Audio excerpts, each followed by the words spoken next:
The sun outside is messing with my lighting today. Bugger off! It's just like all over the place. Oh, we'll just have to deal with it, won't we? Now, boys and girls, if you're in a kind of can't be arsed, can't be bothered mood, or if you've broken your wrist and got mobility issues, then this recipe is for you. Now, for some context, this is my girlfriend. I'm going to put her on screen now. I will blur her face out and stuff because I don't want to plaster her image all over the internet without her permission for a start. And she's kind of semi-private, she doesn't do a lot of social media, so I'm just out of respect, I'm just going to blur it out. But recently she had a bit of an accident. She fell down some steps and broke her wrist, quite badly actually. She had to have a lot of surgery, a freaking arm was in a big cast thing and everything. She was in a bit of a bad way. She's had the cast off now, she's had the staples out, but she's got a long road to recovery. She's in a lot of pain. So she's got some quite severe mobility issues at the minute. So cooking is obviously a bit of a problem at the minute for her. So what I've done is I've created this little recipe for her, which requires very little to no chopping. It's all done in one pan. It's healthy, it's filling, it's low cost, but most of all, it tastes bloody good as well. But before we crack on and get on with the recipe, I'd really appreciate it if you leave a nice well-wishing comment down below. Her name's Shelby, if you didn't know already, but just send your best wishes, wish her get well soon. I'm sure she'd love to read through those. But let's crack on. Go make it. Now, as per usual, all the ingredients will be listed below the video in the description, but just a quick rundown of what we've got. Got some cherry tomatoes, don't need to worry about slicing those, we're going to chuck those in whole. Got some little jarred grilled peppers. Again, obviously you can use like just fresh peppers if you want, but we're going for mobility issues here, so these are already pre-sliced, pre-done, you can just chuck them in. Now I've got some fresh garlic which I've minced up. You can use the pre-made sort of pureed stuff which you get in like a tube, but try and steer away from jarred garlic. It tastes like rancid shit. Right, it's vinegary, it's bitter, it's horrible, but the pureed stuff is fine. And I've got some onion here. I'm using like some fresh which I've diced up. For mobility issues, use the bagged frozen stuff, and you want about 120 grams, which is about half a medium-sized onion. Okay, so you can just take it out of the bag, chuck it in, no problem. Got some cod, olive oil, tarragon. We've got some orzo pasta here. I know it looks like rice, but it is actually pasta. I'm going to chuck that in. I've got some chicken stock off camera, and then I've got a lemon, and that's the only thing you're going to need to slice up. And if you can't do that, I will put up some other suggestions on screen as we go along. But the first thing we need to do is get a pan. Which one I'm going to use is probably a bit too big, but use a pan of your choice. Ooh, let's get it out. Oh shit, that's in the way. Let's just take the lid off of that. Now all of this is going to be done in one pan on the hob, so you're not going to have to worry about starting it and then like transferring it to the oven. It's all going to be done on the stovetop. So first things first, a good lug of olive oil, and then I'm going to get that onto about a 3 on my still very much broken hobnobs. I will get it sorted one day. Now as that olive oil is gently heating up, go in with your frozen onion, or fresh if you are able to use it. Now all you want to do is just gently saute those onions off for about 10 minutes or so, just nice and gently, just until they start to go nice and soft. Now whilst those onions are starting to cook down, I'm going to wash my cherry tomatoes. You can cut them in half if you want, but for ease of mobility and whatnot, I'm just going to chuck them in whole. I'm just going to give those a quick little rinse, because you know a dog might weed on them. Ah, the smell of that, man. I don't think there's any other smell in the kitchen than onions cooking that gets the juices flowing. It just smells amazing. Then after a few minutes, we're going to go straight in with our cherry tomatoes. Then just add a little splash of water, not much. It's just going to create a little bit of steam. And then just pop the lid back on. And that's just going to help them break down a little bit. Just for like 5 minutes or so, nice and gently. 5 minutes later. Right, so after a few minutes, just take the lid off. Now you see how the tomatoes are just starting to blister and break down.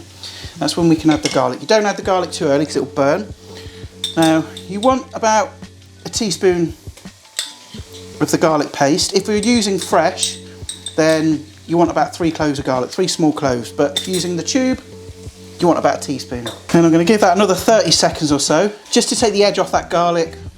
Just mellow it out slightly. Now once that garlic starts to smell nice and fragrant, I'm going to chuck in a few of these already pre-sliced char grilled peppers. Look, with this you can kind of go with feeling, just chuck in as many as you like. You want about the equivalent, I'd say, is one whole pepper. Chuck in your orzo, add a good old twist of pepper. I'm going to hold back on the salt, but I am going to add a bit of tarragon. Obviously be careful with tarragon because it can overtake a dish, but it's going to go really nice with that fish. So start with about a teaspoon, and then I'm going to start adding my chicken stock. And you want just enough to barely cover it. Just make up more stock than what you probably need, because you're undoubtedly going to need to add a little bit more as you go. Pop Pop the lid back on and sort of gently simmer that for around about 15-20 minutes. The orzo is going to swell up, it's going to cook through, the tomatoes are going to blister and go soft, so are the onions. But keep stirring it occasionally every 5 minutes or so it doesn't stick to the bottom. And then about halfway through, we're probably going to need to top it up with a bit more stock. I'm flipping sweating, man. It's just like boiling hot. 3 weeks later. Now, whilst that's bubbling away, we're going to slice up the lemon. Now, obviously with the lemon, it's the only thing you're going to have to slice. If you're really struggling with that, you might be able to get Ricky to do it. Which, for those who don't know, that's her son.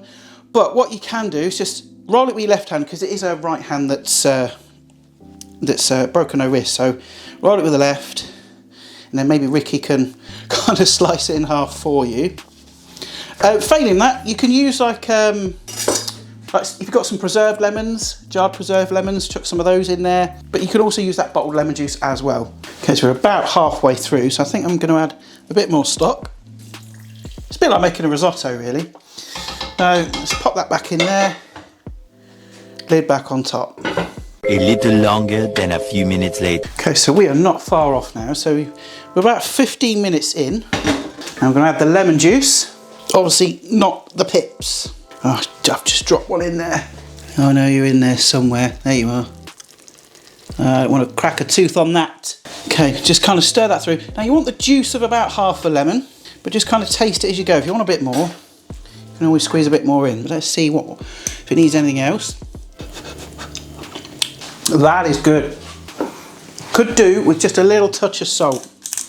Just a little twist. Now I've got my wonderful cod fillets here. You could use any kind of white fish. I'll put some suggestions on the screen if you can't get cod. And I'm just gonna pop those right on top. There's enough for like 2 here. I don't know if Ricky's gonna eat this. I don't know if he'll like this sort of thing, but you know, you can kind of divvy it up into 2 portions and you got 2 meals. I'm gonna finish this off, but I'm just gonna add a little bit of salt and pepper and a little bit more tarragon.